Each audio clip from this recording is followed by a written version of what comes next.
Julie Hamas, Pat Quinn's reputation in the past has been that of an outsider. He's been seen as sort of an assertive gadfly. How is he regarded by the legislature? Well, sometimes he has some innovative ideas, and some of them may be hard to sell. But I think that what we really heard tonight, and I think what my colleague here is saying, that extending the olive branch is such an important first step. You know, we have had 3 leaders who haven't talked to each other for at least 2 years, and that's been a real problem. So the fact that he wants to build coalitions and reach across the aisle and start working with people, I think that he'll put some of his ideas aside and start really convening and try to figure out what's important. All right, well, what is important? Kirk Dillard, what should his top priority be? Well, he needs 2 priorities. He's got to get his hands on how big our budget deficit is in this state. So he needs to figure out just how big is the hole. And he needs to continue, and I think he's already started it. He has a reform commission, but he needs to sit down with legislative leaders, figure out what's the next step in cleaning up a corrupt state of Illinois. And those are the 2 things I think he needs to get his handle all around. He's off to Washington to figure out what the stimulus package of the federal government means to us. It probably means $1 billion here in the state of Illinois. And we have not, Phil, spent a penny on new road, bridge, or school construction in nearly a decade in Illinois, and we need to pass a capital or infrastructure bill. So 4 big issues for him, and if he rolls up his sleeves and listens and works with us, we can accomplish a lot. Julie Hamas, we just heard the governor tell Carol Maureen that the deficit may be $5 billion, maybe twice that. Does that sound about right? Who knows?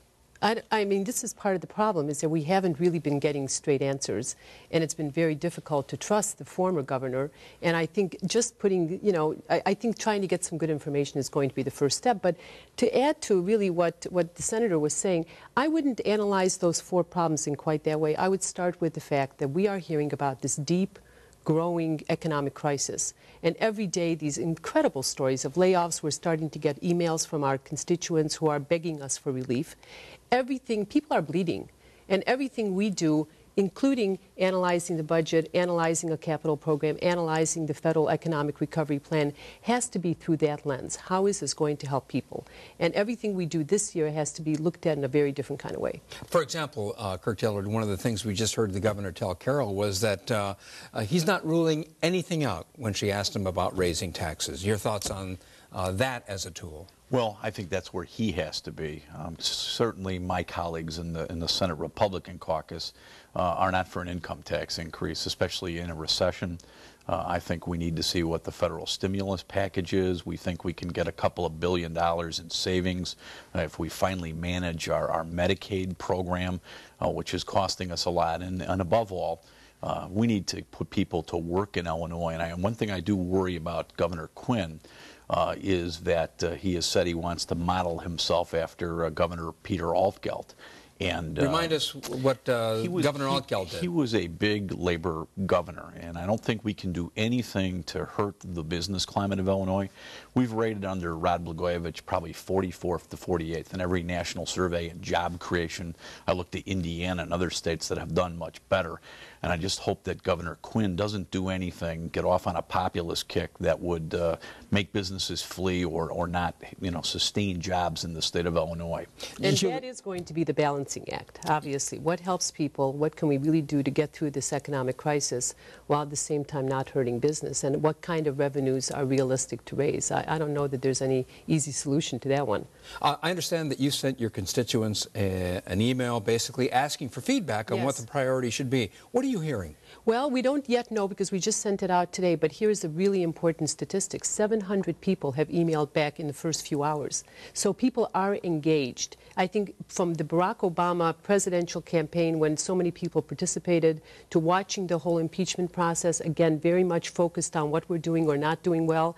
Now people are engaged, and I think we have to be responsive. And if we're going to raise revenues, I raised revenues for the transit system, so I know the formula. You have to make a case to the people to convince them of what you're doing, why you're doing it, and what kind of reform you're coupling it with. And we've got to make a case before we even start talking about revenues. Kirk Dillard, you just said that your fellow Republicans would be very, suspicious or reluctant to enact a tax hike, and yet even former Governor Jim Edgar is saying that tax hikes are needed, but he says they have to be coupled with unpopular budget cuts. Does that really sound like, does that sound about right in terms of where the legislature might be headed? Well, you know, again, I'm not for an income tax increase, and with all due respect to Governor Edgar, one thing that he left off that list is, I think, to get any Republican ever to vote for more revenue, you're going to have massive school reforms, and that'll be very difficult to get through in a legislature dominated by Democrats.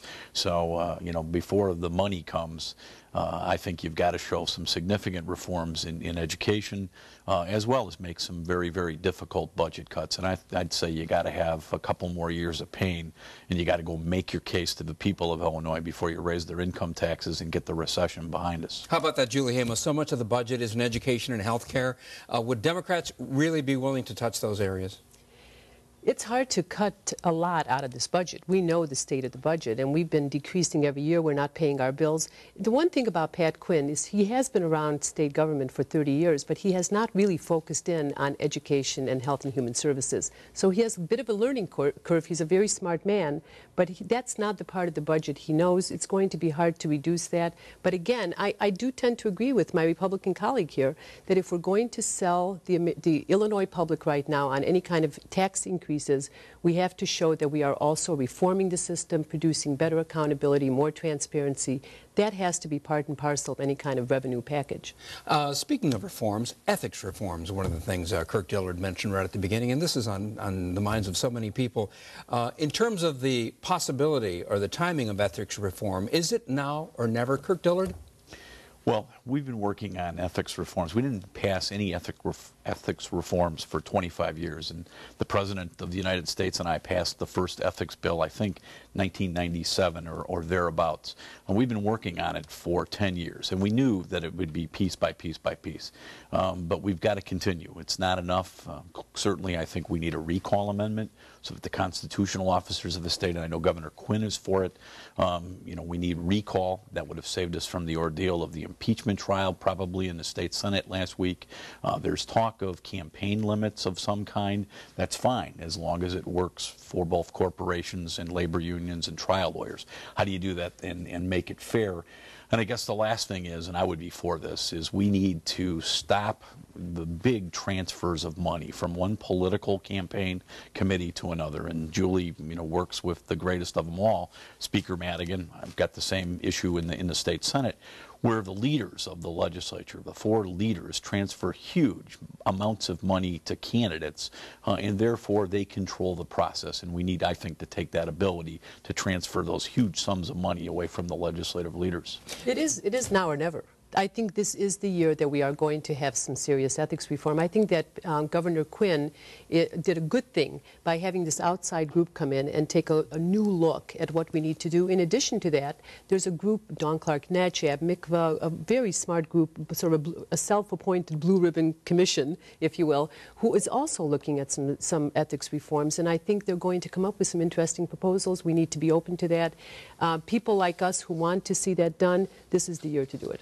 Last question for you, and it harkens back to what happened last week. Thursday, when the vote was finally taken, when the governor was removed from office, Kirk Dillard, what went through your mind? Well, I was relieved when it was finally over, but it was sad. But relief was it. And, you know, again, had we had the ability to recall Rod Blagojevich, my guess was we would have done that and could have saved us from an impeachment trial. But very sad, those wiretaps just ate my, you know, they literally physically made me sick when I listened to them. And, you know, sad, but relief that it was over. Julie, your reaction. Julie Hamos, your reaction. Yeah, I was on the House Impeachment Investigative Committee, so that we started looking at all this evidence some months ago. Couple of weeks ago, actually, some weeks ago.